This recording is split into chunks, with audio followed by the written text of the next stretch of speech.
Okay, so today I've got Curly. She's a Filipino living here in Dumaguete, and she has a not a dating but a relationship disaster story. So we will get to that in just a second. Stay tuned.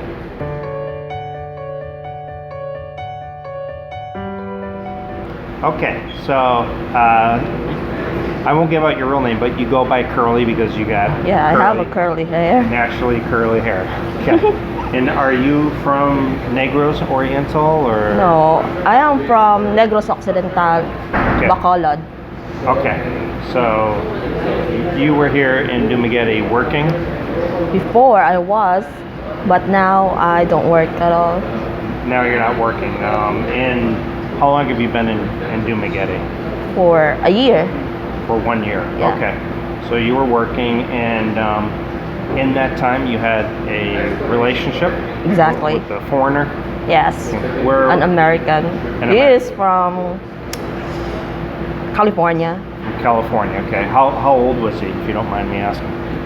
Well, now he is already 33 years old. 33. Yeah. Okay, so that's pretty young, which is kind of unusual here because there's usually a large age gap. Yep. And how old are you? I'm 28. 28 and 33. So really, it's like a 5-year age gap, Yep. which is really not much at all.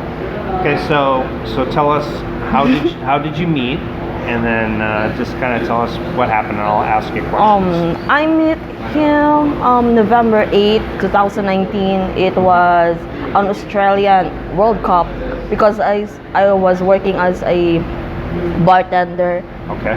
in a bar, in a sports bar. So I met him there. And then after a month of seeing each other, so we decided to date. Okay. And then after that, and I decided, and me and him is decided to live together. To live together after how long? One. Three months or so. Okay, that's okay. So you met just the traditional way, Yeah. in person, and then after 3 months you moved in together. Yeah. Okay. What happened after that? Of course. At first it was like a dream come true for me because I told to myself that this is the right one because he accepts me for who I am, and I don't need to hide what I feel inside. I mean, I can be myself when I am with him. And then he treat me very well. He picked me up at work. He dropped me off at work. When I need something, he will provide it. Okay. And then the most, the part that I really love the most on him, he accepted my 2 kids. Okay. So you have 2 kids that Yeah. are in Bacolod. Yeah. Okay. And then he provide everything. He spoiled my kids, of course. I'm just like, Okay. I'm just so very happy during those days because he accepted everything, not only me, but of course my kids. Okay. So it sounds good so far. Yes, it sounds good so far at first. Okay. And then, let's say, end of March, I decided to get my daughter, only my daughter. Okay. And then, because he is really like to meet my daughter, so I said, okay, maybe it's the right time because we are living together. So I get my daughter and bring her here, and then everything works perfectly fine. While I'm at work, he is the one who will gonna take good care of my kids. Okay. Just like he is just like a father figure. And how old is your daughter? Right now he is 8. She's 8. Okay. Yeah. And how old is your son? 6. 6 years old. Okay. All right. So everything still sounds Yes. good. He's taking care of your Yeah. daughter, and while you're at work. And then there is, after a week, while my daughter was here, he said to me that maybe it's time for you to bring Dana home. He wanted you to bring your daughter back to Bacolod. Yes. Okay. Because, oh my God, because I will go back to California because my dad was sick and everything. He does more some of excuses, Okay. a lot of excuses, of course, because I love him. I will say, okay, if that's what you want, I will follow you. So in that very moment, around 12 midnight, I traveled from here to Bacolod. Okay. Back with your daughter. Yeah. Okay. And then I just dropped my daughter there because I am so worried about him because he had PTSD, something like that. Okay, so he was a soldier Yeah. before. Okay. That's why I was so worried, so I only stayed in Bacolod for an hour, and then I decided to get the first trip at the bus. So on my way home here, Dumaguete, around 10, because from here to Bacolod is like 6 hours. Okay. Yep. And then while in the bus, he called me that he packs my things in a suitcase, everything, including the rice cooker, because it's so funny. Oh, The rice so cooker. he left you the rice cooker. Rice cooker, heater, even the pot, the hot dogs that he bought to my daughter. He Yeah. packed it all and brought it to the bar where I was working. Wow. So It while was you're- real. I am literally really shocked because I said, "What happened? Why you move so fast? So, You're supposed to." so you didn't know anything about this. He Yeah. just packed it up Yeah. and came to your work and dropped Yeah, off your stuff. and Wow. he said nice things to my boss. That he told to my boss that please take care of her because she is a chocolate on my cake, a blah blah blah or something like that. I said Yeah. okay. Of course, it was a really heartbroken for me. I cried while way back home here, just like in a movie. Right. And then when I arrived here around 3 in the afternoon, I decided to get a trike Okay. and go to our house. Yeah. Should I say where is that? Or I don't. You could just say In Valencia. Valencia. Okay. So it was just like it looks like you are so desperate, you know. Yeah. So I doorbell, but no one is there. So I said to myself that maybe he is really gone. So I accept it, Okay. and then 2 days later, our neighbor, she called me that your boyfriend is still here. And I said, So he said he was going back to yeah. California. During that day, he was trying to figure out something. He got a plane ticket already. That fast. I said okay Yeah. because it's family matters. So, you know, family first before me. Can I ask, did he give you any money or anything to help you? Yes, Okay. he did. Okay. Before he totally left or something. And then during that day, when our neighbor called that he's still there, I told her, can you take a video that he is really there, because you know I want proof. Okay. Did he say he left already? Yes, he did. Ah. And then Okay. some of my friends seen him at Robinson getting a new haircut and shave his beard. So I just like really confused during that time. And then after that, I decided to go back in Valencia again to check it out. It is the most craziest thing that I did in my life. Did some stalking? Yeah, it was. Okay. And then nobody's here because he hid his motorbike at the back. So Okay. you know, So how long were you guys together at that point? for over 5 months. Over 5 months. Okay. Did I get it right? Yeah. And then I climbed the fence. Climb the fence. Okay. Because you know, I want an answer. Yeah. Because he left me hanging, so I climbed the fence. I don't care whatever happens. Okay. So I knock on the door. I said, "Hey, come out! I didn't want to brag you or something or nag at you. I just want an answer." you supposed to answer my question. Why it happens? Did I do wrong or something? And then when he opened the door, it's just like, what you're doing here? Get out of my hand. I said, I was really, So seriously. He was upset at it. Yeah. And then I decided to run and go to the master's bedroom and lock my door and lock myself there. Oh, you went into his apartment Yeah. and locked yourself in the bedroom. Yeah, I said, Okay. I will never leave unless you tell me what is up on this. What is the real reason why you left in that? You said that you were gonna leave the Philippines February 28th. Okay. He said, because he said, I want to break it to you gently. I said, that is not the reason. Break it to you gently. So Yeah. pack your stuff. And Yeah, bring it's just it to like, your work. it's really a disaster for me. My boss was confused. Everybody was confused. Okay. So what happened after that?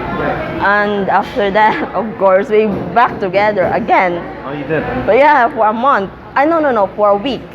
1 week. Yeah, You we were back living at the same place. yeah Okay. we lived together for a week, and then we celebrated Valentine's Day together. And yeah, after that, one day when I at work, my off was around 10 Okay. in the evening. I was calling him that he's supposed to pick me up because it's closing time already. So that's it. When he didn't answer at all, he didn't read my messages. I said, oh really, I will go home. And then when I got home, tada, he's not there. Oh, so first he packed up your stuff and moved you out. And then the second then- one, Then he moved out. yeah. Okay. And then he texted me that, hey, I'm here in this coffee shop, literally. Yeah. And he said, just climb the fence. Climb the fence. Yeah, because the main door was open. Okay. And then, of course, I climbed the fence over again. And when I open the main door and I go to our room, I check his stuff. It's totally gone. Wow. It's totally gone. So crazy. So first he moved you out, And then- then he moved out, and then so did he pay the rent for you and let you Yes. stay? Okay. He did everything. Okay. And I was so devastated during those time. I said, maybe it is what it is now. It's time for me to accept. Okay. And then he came back again around 1 in the morning. Okay. So And he told me that I was leaving in the morning around 8. And I said, okay. I don't. did he say where he was going? He just said that he will go back to California. Back to California. Okay. And then in the morning, I don't want to go back to work. I was so sick because of Yeah. what happened. And then, of course, he moved out, do stuff, whatever he wants to do. And I go to Sikihor for a week first with a friend to ease my mind. And then after a week, I go back here again to pack my stuff and decided to go to Sikihor to start a new life because I get a job there. Okay. And my surprise, I saw him driving all around Dumaguete with a bike. I Yeah. said, okay, once a liar is always be a liar. So he lied again, said he was going back to California, but he was still here Yeah. again. I said, Okay. okay, fine. It's time to accept. And I sent him a message, God bless you. And so you spent a total of about 5 months together? Yeah. And then did you ever try to get back together after that or never again? He trying to message me, He tried. but I said, I can't forgive you what happened. Yeah. What you done to me, just with all your bullshit, Yeah. That's okay. with all your lies. Yeah. Would you think I am so naive to go back to you? I said, no, I deserve better. So Okay. good luck to you, and thanks for everything. Thanks for the memory. Do you still see him around town at all? Is he Literally, gone? he is in California now, in Oh, he is in California now. Yeah, finally. Finally. What? And so he was only 33. Was he making his money like from the army disability, maybe? Yeah. Okay. He considered himself as a chocolate one. I forgot the word. I don't know. Was totally disabled. Totally 100% disabled. Okay. So from this whole thing, what have you learned? What if you could do it again, would you still date a foreigner or a Filipino? Or it doesn't matter? For me, in my own experience, I rather date a foreigner than a Filipino. No offense. My father is a Filipino. My cousins are Filipino. No offense, guys. Yeah, yeah. But Okay. some Filipinos, I don't know if it's safe to say, but most Filipinos are sperm donors. Sperm donor. I'm so sorry. I don't want to. I'm just being honest based on my experience. Yeah. So what have you learned though from this? What would you do differently if you were dating a foreigner? Would you still date the same age? It depends. So the age isn't really a problem? Yeah. It doesn't matter if he's older or younger? Yeah. Okay. As of now, but Do you think you moved in together too quickly maybe? no. No. No. So that's not a problem. That's a big lesson for me. That's okay to move in together right away? No. Oh, so I will give it 3 months 3 months. before I move in with him. Okay. I don't want to do a decision so quickly, just like a snap of a finger. I said yes, okay, I will move in. No, I will think it all over again 1,000 times before I decide, because I don't want to do the same mistake that I did before with that guy. Right. But it sounds like he made the mistake, not you. Most of the customer at the bar always told him that you got the diamond already, please don't throw it away. She is a nice lady, please. But yeah, maybe he's lost, not mine, I don't know. It's a win-win situation. So, anything else you would do different, you think, or no? Not really. I don't know. Just be more careful, maybe? Yeah, be more careful, be more vigilant, I guess. Know the person very well before, because heartbreak is like. For sure. So one more thing regarding not the relationship, but your kids are still in McCullough, right? Yeah. And because of the lockdown, if you went home to visit them, you would have to quarantine for 2 weeks, right? Yeah, but there's no bus available going to Bacolod as of now. Bus. Yeah. So you haven't even been able, even if you wanted to, you couldn't see your kids since March. Yeah. And now it's September, so It's quite long. yeah. And just so for you guys know, we're talking about the same island. Negros is split into two: Negros Oriental and Negros Occidental, which is where your family is. Yeah. Okay. That is my hometown. Okay. Well, Curly, thank you for the interview welcome. today and telling us about your relationship. There is really a disaster. So if you guys have any stories that you would like to share, relationship or dating disasters, let me know down in the comments. See you guys next time. Bye. Bye.